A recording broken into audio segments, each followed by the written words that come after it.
ಎಲ್ಲರಿಗೂ ನಮಸ್ಕಾರಗಳು. ನನ್ನ ಹೆಸರು ರಾಹುಲ್. ನನ್ನ ತಂದೆ ಹೆಸರು ಬುಗ್ಗಪ್ಪ. ನಾನು 5ನೇ ತರಗತಿಯಲ್ಲಿ ಓದುತ್ತಿದ್ದೇನೆ. ನಮ್ಮ ಶಾಲೆಯ ಹೆಸರು ಸರ್ಕಾರಿ ಹಿರಿಯ ಪ್ರಾಥಮಿಕ ಶಾಲೆ ಕಂಡೇರಾಯನಪಲ್ಲಿ. ನಾನು ಮಾಡುವ ಪ್ರಯೋಗದ ಹೆಸರು ಜೇನು ಶುದ್ಧವೋ ಅಶುದ್ಧವೋ. ಈ ಪ್ರಯೋಗಕ್ಕೆ ಬೇಕಾಗುವ ಸಾಮಗ್ರಿಗಳು: 2 ಗಾಜಿನ ಲೋಟ, 2 ರೀತಿಯ ಜೇನು, 1 ಚಮಚ ನೀರು.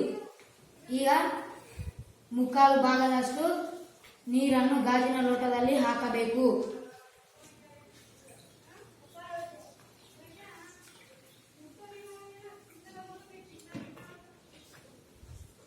ಈಗ ಇದರಲ್ಲಿ ಜೇನನ್ನು ಹಾಕಬೇಕು.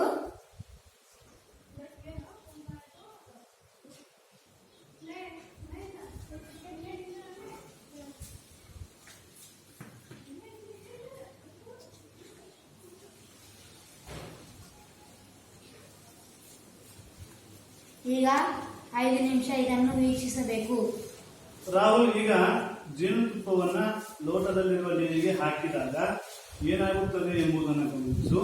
ಅದರ ಜೊತೆಗೆ ಜೇನುತುಪ್ಪ ಯಾವ ರೀತಿ ಕರಗಿತು ಎಂಬುದನ್ನು ಗಮನಿಸು.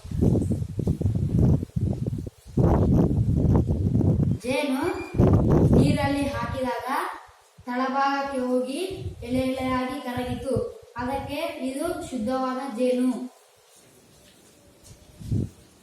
ಜೇನು ನೀರಲ್ಲಿ ಹಾಕಿದಾಗ ತಳಭಾಗಕ್ಕೆ ಹೋಗದೆ ಕರಗಿತು.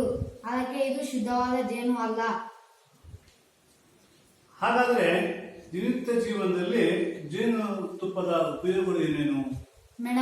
ಮೆಣದಬತ್ತಿ ತಯಾರಿಕೆ, ಪೌಡರ್ ತಯಾರಿಕೆ, ಇಂಕ್ ತಯಾರಿಕೆ, ಮುಲಾಮು ತಯಾರಿಕೆ, ಬಣ್ಣ ತಯಾರಿಕೆ.